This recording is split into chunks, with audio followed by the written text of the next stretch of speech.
test pilot in the Navy, and I didn't know much about astronauts. Only Al Shepard had flown. And so I began to think about it, and think, boy, that's going to be amazing. I wonder how they picked Al Shepard. Who the heck is he? T-minus 15 seconds. Guidance is internal. 12, 11, 10, 9. Ignition sequence start. 6.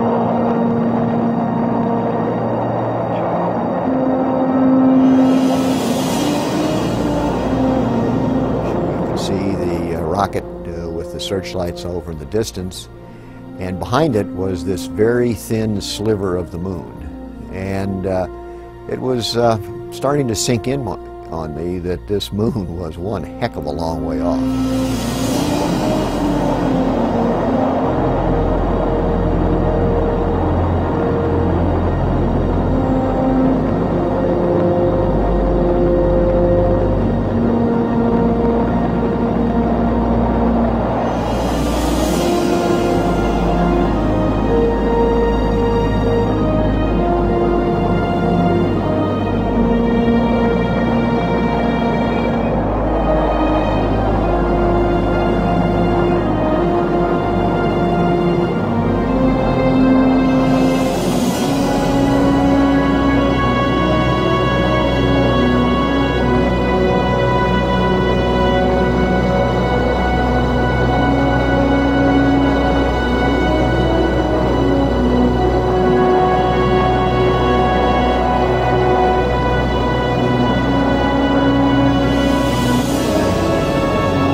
First of all, that everything that we had trained for worked perfectly. We orbited just the way we should have been. The engines worked fine. We were captured by the moon now. We had circularized our orbit, and we looked at the moon, and my impressions was that, of course, it was all shades of gray, no color. It was very awesome and sort of, forbidden. In other words, it looked like it was ancient and no atmosphere, like time stood still. When we saw the moon just 60 miles above the surface.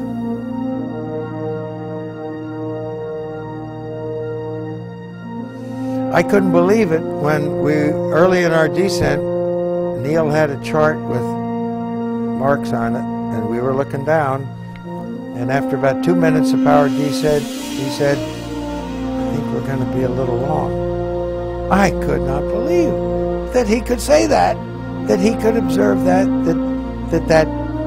was going to have anything to do, but we were, and it worked. And we were long, I guess because we didn't have good tracking coming around the moon, and that was the antenna wouldn't lock on too well.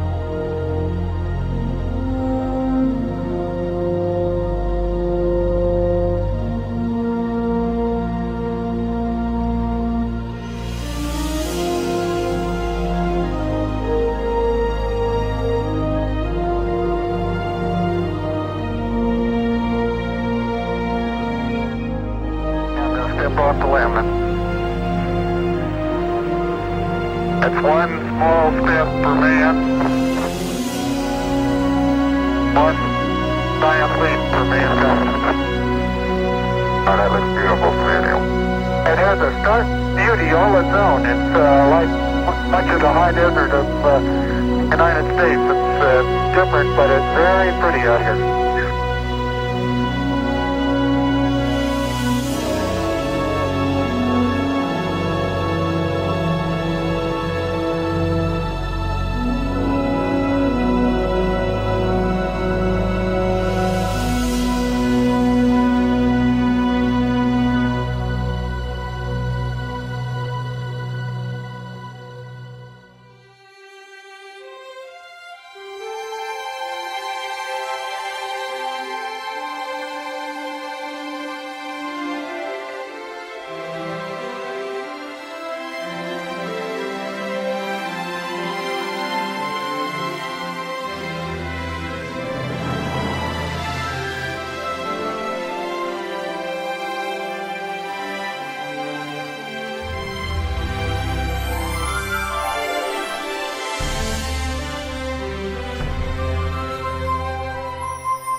I think we certainly felt that the Apollo 13 disaster put pressure on the whole program. We couldn't afford another failure.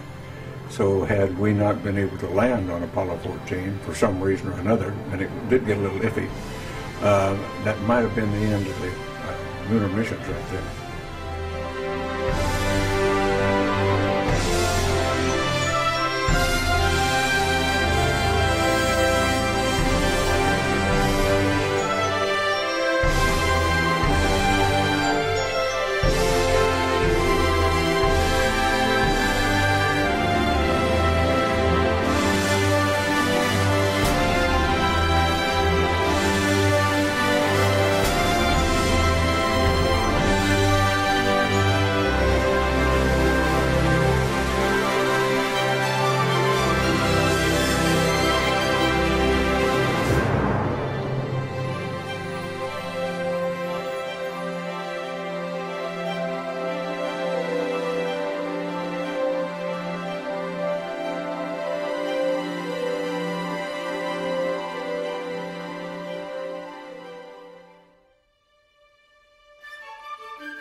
There's no question it was a push, certainly computer.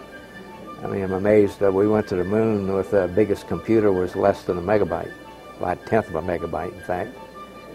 And today we throw gigs around like crazy.